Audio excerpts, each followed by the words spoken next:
of Waiting for Next Year's CavsCast. We're part of the Evergreen Podcast Network. This is your host, Seth, and joining tonight from the Not Browns Dave. cast, not Dave, it's Joe Gilbert. It's not Dave, Joe Gilbert. Joe, how are you, man? Good. How are you doing? Fantastic. Unlike the Cleveland Browns, Joe, you are someone who plays in the clutch because I texted Joe like 25 minutes ago, asked if he wanted to jump on here. So true heroic effort, fourth quarter crunch time heroic from Mr. Joe Gilbert. So thank you for joining. Yeah, happy to be here. Talking cats, man. Yeah, it's been a few weeks, so I'm sure those who are listening right now listen to Joe a couple of times a week over on the Brown side on Browns cast. But it's been really maybe in a few months since I know you and I have talked Cavs really on here. We do all the time in the Discord, but maybe Joe, before we kind of jump in, I'll put you on the spot. Just your thoughts on the season so far. 15-9, third place in the East, 10-1 at home, 5-8 on the road. Your initial thoughts been a bit of a roller coaster, but your initial thoughts on the season? Yeah, overall, it's going better than I expected. Especially the kind of the getting Mitchell in. It's pretty seamless how he just come in and kind of has been the best player on the team. Um, the injuries suck, and it's the small forward position seems like it's getting to be a bigger issue than we thought we were going to have. But I think the injuries might have kind of amplified it a little bit. So, but overall, I think I don't know how much you can be against this kind of good start here. They've dealt with a lot of injuries and a lot of key injuries, and they're 15-9. So it's I can't take much against that. Yeah, you're right. Even when we're kind of on the downside of the roller coaster, it's still, you take a look up and you're third place in the East. The only two teams ahead of you are, absolute final contenders with the Right. Milwaukee Bucks and with the Boston Celtics. I mean, two teams that are really playing historic basketball right now. So yeah, I totally agree that, first in defensive rating, 10th in offensive rating, and I think you hit exactly on it. That starting small forward role and just some injuries to key guys, man. That's been Yeah. their Achilles heel. But all that being said, third place in the East, second place in the Central, not a bad place to start. Yeah, it's kind of cool looking up and like before the season, I thought we were like kind of the fourth or fifth or sixth teams. Really, there's only two teams that I like think are probably better than them, Boston and Milwaukee. And I wouldn't have said that before the season. Like it's pretty cool that they're top three in my opinion. I don't know if there's much of an argument for anybody else kind of being better than them. Philly sometimes depends on who plays and how they play. So, but yeah, it's fun kind of being up in the top of echelon again after some down years the past few years. Yeah, that was actually kind of one of the topics I had to talk about with Dave tonight. I mean, if you look at the East and you think about tiers, Boston and Milwaukee are certainly that top tier. They're heavily favored, one of those two teams that come out. But either the Cavaliers are, as of right now, sliding into the low part of that tier, or they're leading off the next tier by a formidable amount, right? I mean, maybe Right. you consider the Hawks or the Raptors, or if the Nets get healthy, who knows? But there's no doubt Cavs are first up in that next group. If not, let's see what they do with a fully healthy roster if they can sneak into the bottom of that first rung. Yeah, I think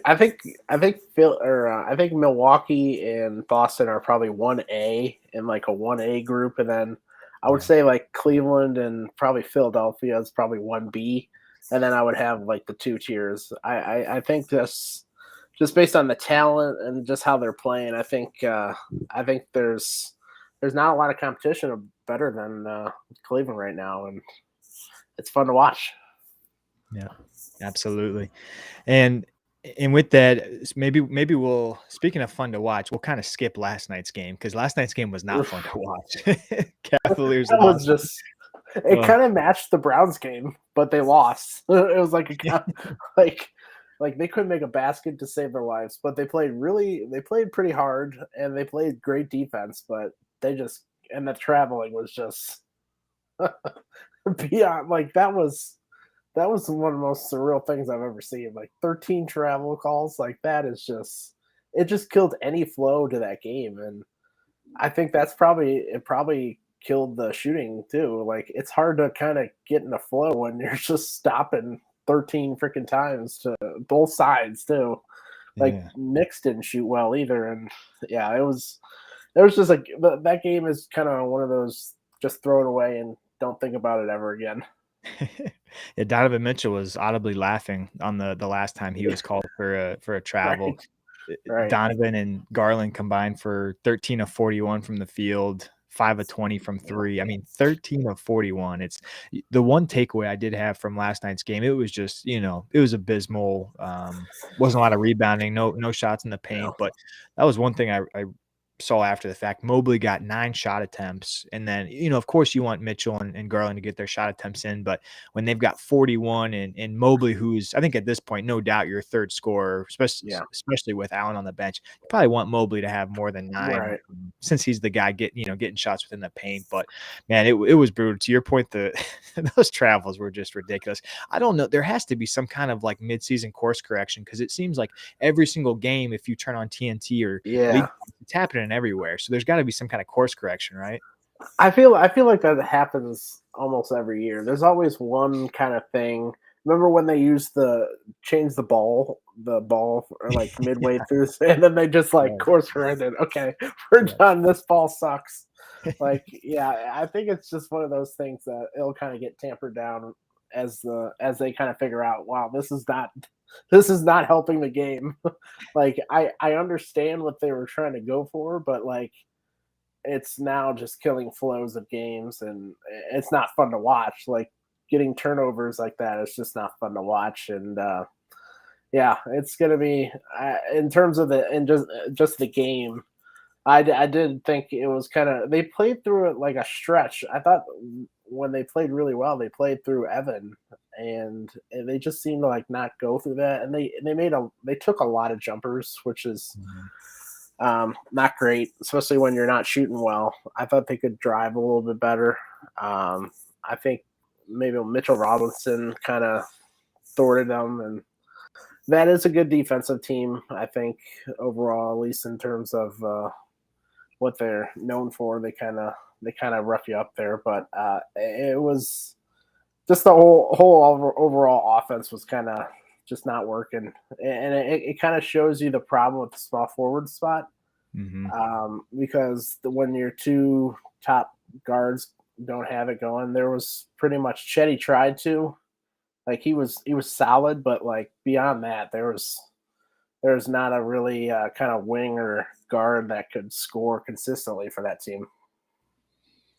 Yeah, if we looked at kind of who took some of those minutes last night, Osman, I'd say really led the reserves with 30 minutes. Karis LeVert, who, I think JB and the team kind of admittedly said, "Hey, this is our sixth man now. We kind of just think this is his best role." Yeah, LeVert got 16 minutes last night. I mean, that doesn't sound yeah, very sixth man-y to me, right? I mean, that's concerning. That's probably the most concerning part of last night. Like 16 minutes, you would think, okay, that let's put him in because he can at least contribute, like produce off the dribble, create for himself. But like 16 minutes, that just shows like I don't know if it's working.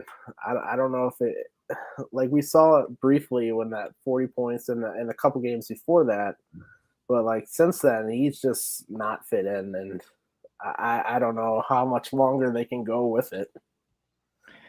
Yeah, even it feels to me that all throughout training camp he did all the right things. They knew they were going to need from him, some 3-point shooting, maybe some Mhm. creation, and that he was never going to be this 3 and D guy. But Right. even the notion of him being like a good secondary ball handler, because the way the Cavs run their lineups, there's always either one of Garland or Mitchell in the game Mhm. if they're both healthy. So you're like, Right. okay, have him, one of those guys on one side, have Karras on the other, and if they need some Right. help, like, the idea of that sounds so promising, but to your point, it's not clicking, nothing's falling for him when he gets in Yeah. to, like, that mid-range area, nothing's going in, nothing he puts up Yeah. is soft. Like, anytime he's in there anytime he's in the paint, it's just it's just clinking off the Right. backboard.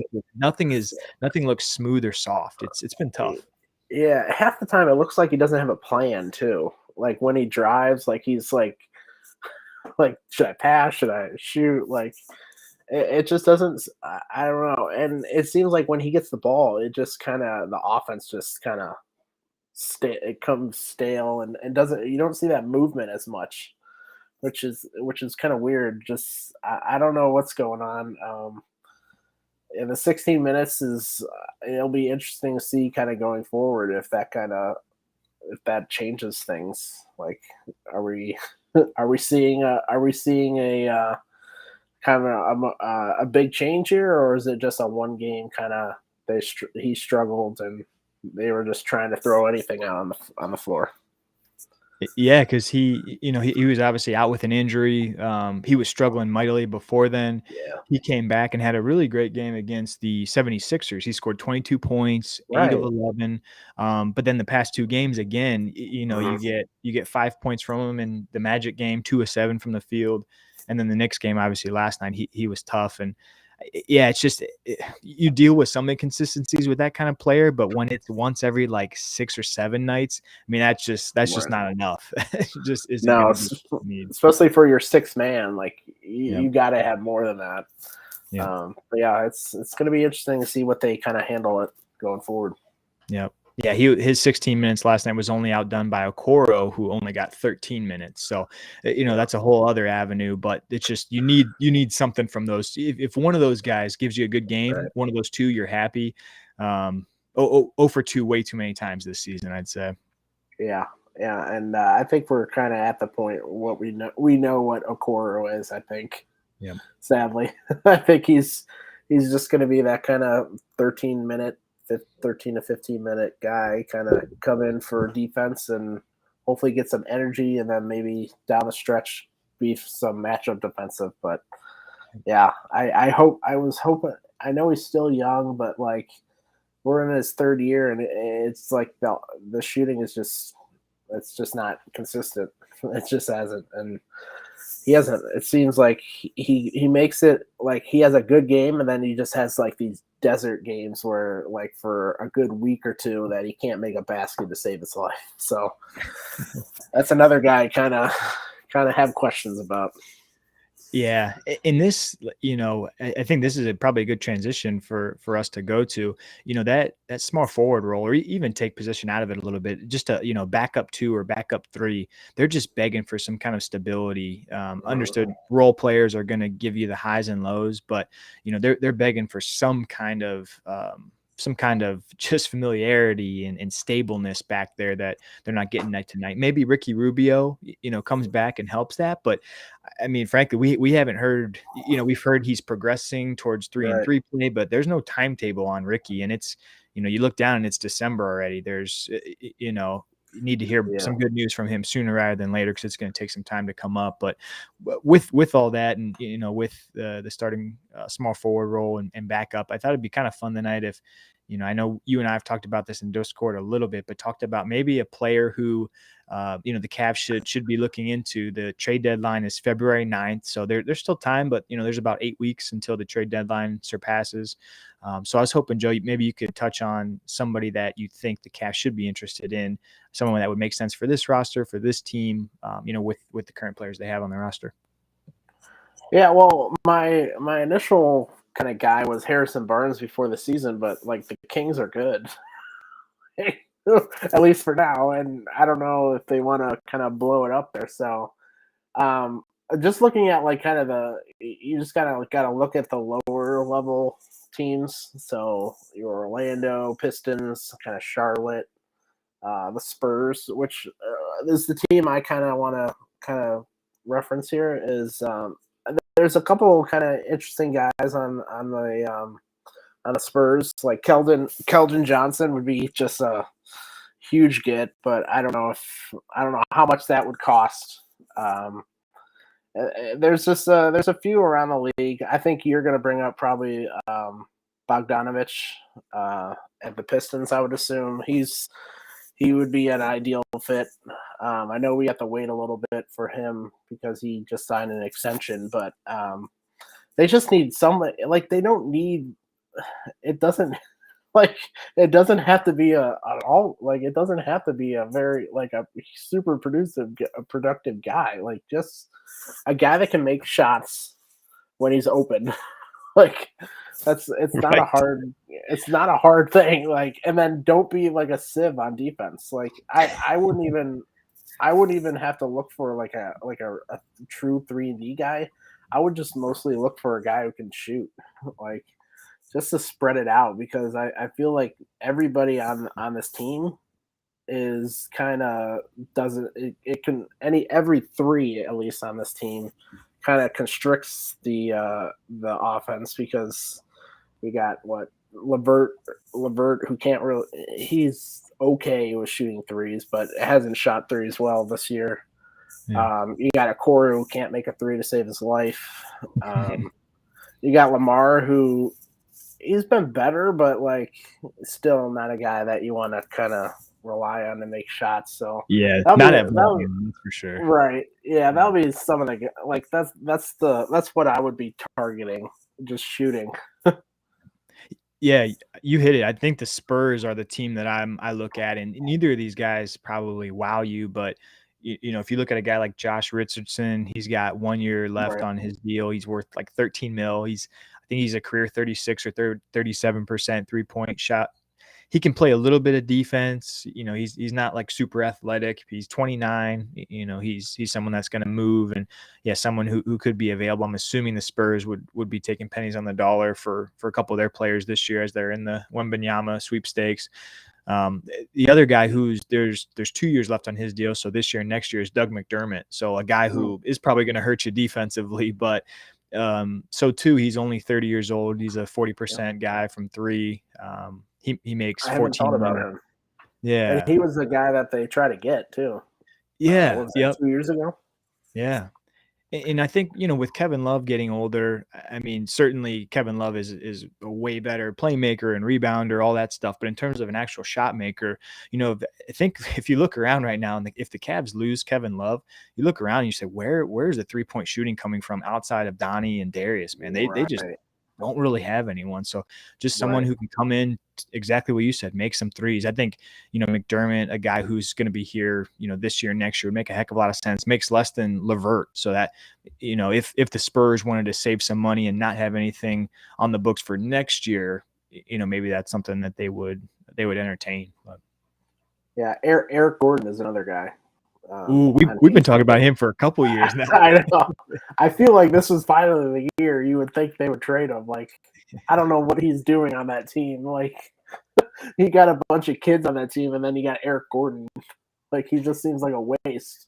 But he would be just kind of a perfect guy. He's a really good shooter, veteran guy, knows how to fit in as a role player. So I think he would be a really good. And I don't think it would cost that much. Um, I know they would want maybe maybe they would want a Okoro or something like that. Like I'm open to trading Okoro and Levert right now. So either of them, Okoro kind of fits in their timeline too. So maybe he would be kind of a fit for them. Yeah, absolutely. And I know, you know, if you watch Rockets games, I've seen some interesting moments with Ericing around. He's like, "Get me off this team." He's got like young guys fighting in the, you know, like I forget. There's a couple of the young guys going at it, and he's just looking around. Yeah. He's got to be like, "Get me the hell off this team." I remember when I was in the playoffs every year, and now I'm surrounded by a bunch of 20-year-olds. So Right. yeah, Yeah. he's got to be begging for it. Yeah. It seems like it looks like the teams that like Orlando is another team. I think what Terrence Ross, and then they have Gary Harris too, right? I think he's still Mhm. on their team. He might be hurt still, but they they're a lot of the kind of lower level teams, Orlando, Houston, Spurs, have a lot of good matchups. So, and hopefully they can. I know we don't have that much draft capital. I don't even know what we could trade, like second rounders, I guess. That would be about it. But Okoro is a nice young piece that maybe one of them will take a chance on. Um, if I was still like a rebuilding team, I would do it. I would take a chance. Like what getting Eric Gordon for Okoro? I would do that as a young. Like, what's Eric Gordon going to do for your future? He's not in your future, but Right. maybe Okoro can. And the Cavs are just not in that position that they can wait anymore on Okoro. Um, Mhm. Now, if they were struggling like Houston has in the rebuild, I would be in that position still to keep them. But like, time's running out. Time is running out. Yeah, to your point about what do they have to trade, just because I went and looked it up earlier today, they owe their 2025, 2027, 2029 picks to Utah. 26 and 28 are pick swaps. So I don't know how that goes. It gets a little bit more complex if you try to trade Right. those at that point. And then 24, I think, well, I'm sorry. Yeah. In this year's draft pick, first rounder goes to the Pacers if the Cavs make the playoffs. So you're right. I mean, they're really down to second round picks. And then I think what I wrote in the Discord the other day, if you think of what the Cavs have in terms of assets, a young player like Isaac Okoro, how much is he worth? Karis LeVert, an expiring deal. Kevin Love, an expiring deal, but I'd be pretty stunned, if they moved on Yeah, from him. I'd be pretty that'll shocked. be that'll be like that'll be like subtraction. That would be a huge subtraction, and they can't lose that shooting, as you said. No, they cannot. So yeah, they're kind of strapped in terms of first round picks. But one of the things I truly believe in is, you know, if you're in this realm that the Cavs are in, take this swing because you never know what's going to happen with, if the wrong player turns an ankle. We don't want to see that. But what if Giannis turns an ankle in the playoffs or Jason Tatum goes out? It's like when you're in this elk, top 10, especially now. I mean, the NBA is it's more wide open than it has been in the past. There's not that old Warriors team that's going to run through you. I think if you're this close, give it a shot. I understand the Donovan Mitchell trade was for the next 2, 3, 4 years. But Mhm. when you are at this point, I think you owe it to yourself to give it a shot. There's no guarantee that every team's going to be full strength going into the playoffs. So I don't think that should let them deter them from making a move that's going to make them better this year. Yeah, yeah. As you're talking, I'm looking through the bottom feeders kind of rosters, and there's a lot of good. Like, you just look at Washington. They have a couple guys that could be possible targets. Kyle Kuzma, Will Barton. Just look at Charlotte. They got Hayward and Oubre. So Hmm. it's I feel like it wouldn't be. I don't think you have to mortgage that much to kind of get this role player that kind of fits in more perfectly than like a core or a Lamar Stevens. I feel like Lamar is going to be a really good role player on the bench. Hmm. I just don't putting him in as a starter is kind of it's tough. And I think one of the things we're not talking about, we can probably kind of transition here is the loss of Dean Wade has kind of really made this kind of even more worse than it is. Yeah. If he was on the roster, I think it'll be a lot better fits. But without Dean Wade, it's just there's not much. I was listening to the Chase Down pod yesterday, and they kind of nailed it with how it's just Dean Wade is like consistent. Like, you know what you're gonna get. He's pretty consistent shooter. He could be cold at sometimes, but you kind of know what he's getting. Like, in terms of Lamar and just Okoro and Levert, those guys are just up and down, up and down. You don't know what they get. So that's pretty much what they need, just Mhm. consistency. Yeah, that's exactly it. Just a little less volatility night to night. Right. And even, I say that, and Osman is is a guy that you love to watch, but even Right. even Osman hasn't been so roller coasty. I mean, he's been on Yeah. defense. I'll take his offense out of it. At least on defense. I mean, I feel like he's been running up and down. He's been busting his ass this year. I've been pretty happy with his effort on that side, I'll say.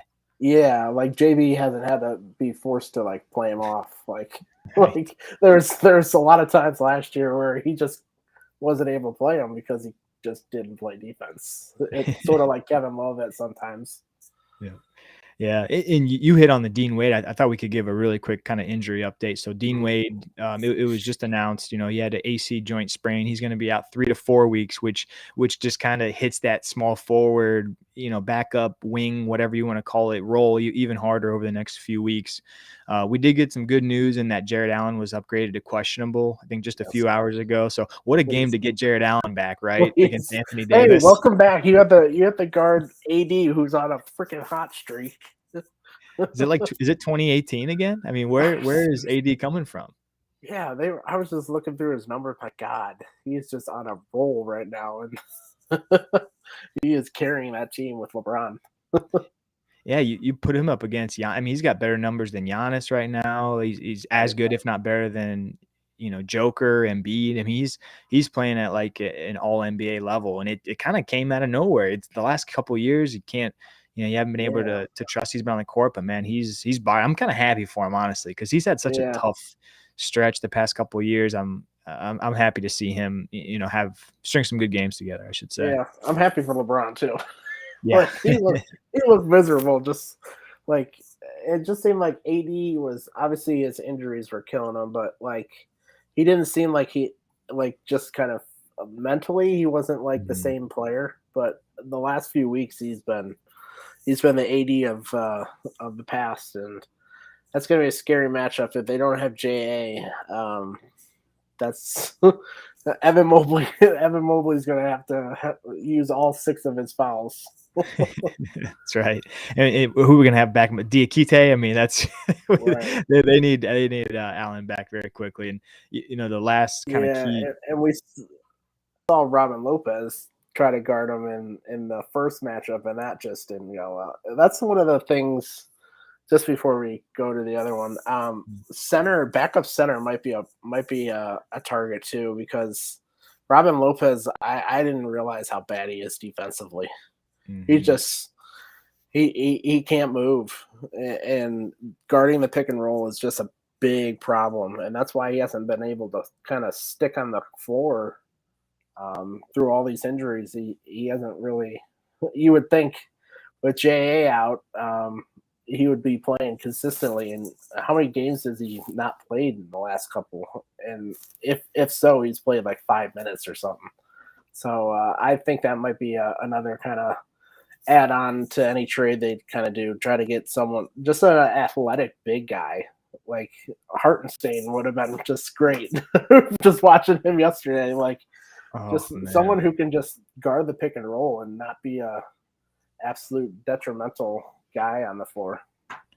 man, you look at what Hardenstein was doing to Kevin Love yesterday, and what he was doing to some of our backup bigs. It was like downright disrespectful, and to Yeah, see what he did was impressive. And obviously, yeah, I think that's a very underrated point. Is if Allen goes out, that everything kind of goes out of whack. Mobley goes to the 5. There, it creates a hole at the right. 4, and then they're searching. Allen's such an important part, and you're right. I mean, Robin Lopez in a playoff series, you probably don't want to see him in there unless you need like a couple fouls on Embiid or something, right? Yeah, and Kike, or I guess still can't get his name pronounced correctly, but he's really a power forward. He's not a center. Like Yeah. he's a spread out kind of 4, and he's pretty solid on defense, but he just doesn't have the girth and the size to kind of guard these big centers. So Yeah. kind of they just need somebody else. Like Yeah. it's been a problem the past couple of years, and I really liked the Robin Lopez kind of signing this offseason, but like man, he is. It just seems that he has just gone really old. He's just become super old and just can't defend anymore. Yeah,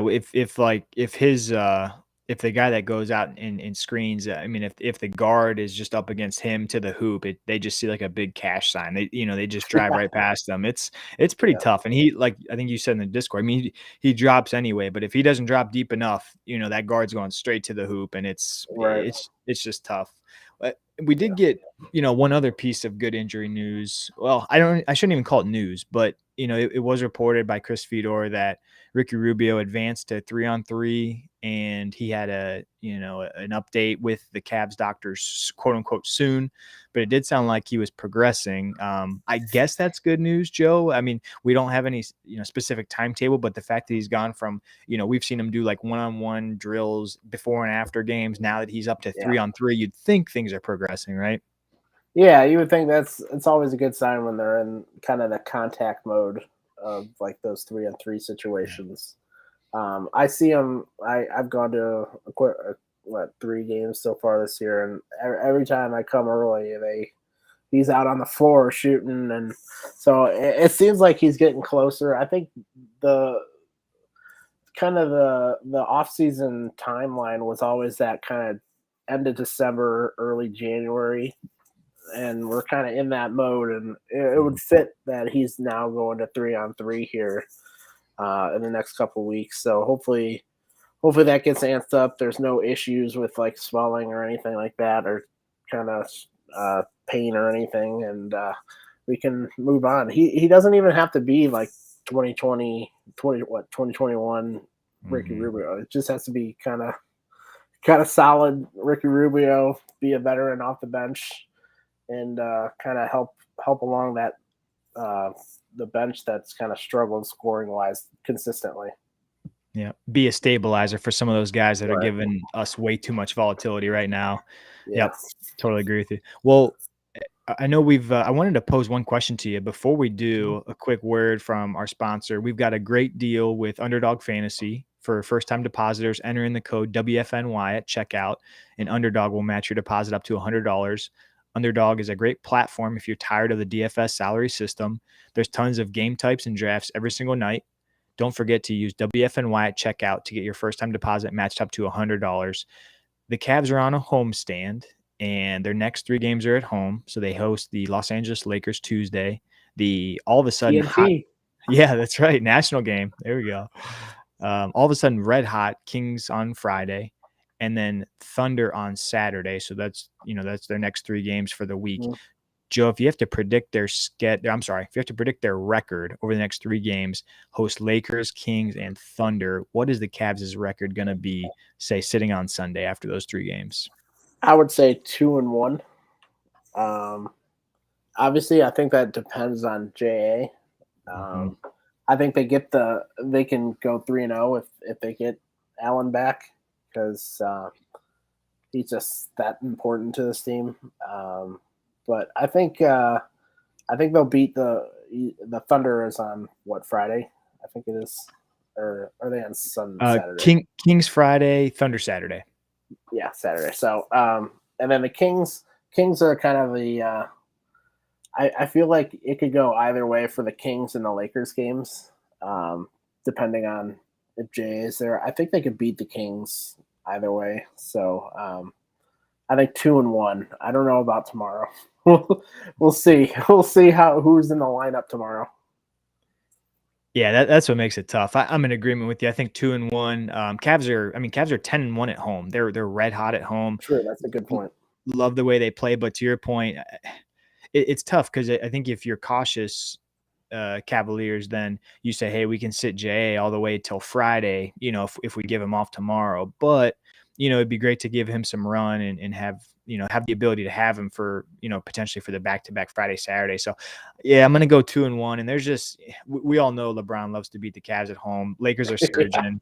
We'll see what happens tomorrow. I feel good about Kings and Thunder, but I am a little nervous about tomorrow's game against the Lakers. Yeah, national TV return to Cleveland. He just said she's like a bad combo, especially and then you have hot AD. So yeah. I don't know, man. It'll be interesting to see if they put JA out there. I think he was just out because I don't think they wanted him to travel to New York. So he might have been closer than we think. But it'll be interesting to see if he's actually out there. Definitely, man. Well, yeah, like you said, big national game. Excited to see it. Last Nuggets, anything else you wanted to get out? Any other thoughts, conclusion, anything like that before we wrap, Joe? No, it's just it's going to be interesting. I thought kind of heading into the season, they wouldn't make any kind of trades this year because after the Donovan Mitchell one, but I think it's kind of how the season has progressed, how the Eastern Conference has kind of turned out. I think Kobe Altman is going to be kind of have to be active again, and it's going to be interesting to see what he can do with very little. Like we're going back to like post LeBron level trade assets here, so it's going to be interesting to see what he can do out of very little. But it's kind of hard to doubt the guy. Like he's produced consistently. Kobe Altman has done consistent great work. I don't. I can think what two things he's kind of missed on is kind of Okoro a little bit, and then Levert trade. That's like Yeah. basically it. And in how many years he's been here, that's pretty impressive. So, but yeah, it's going to be interesting to see how they kind of go about the trade deadline here coming up, and I'm excited to see Rubio return hopefully soon.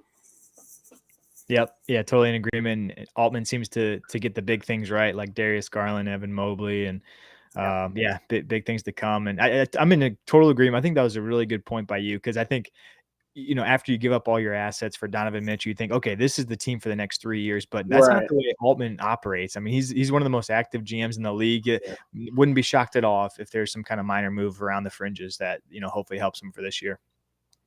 yeah. He seems like he makes a trade every deadline. It seems like we're releasing something at least small, or he's always calling. So Yeah. I wouldn't have doubted him this year.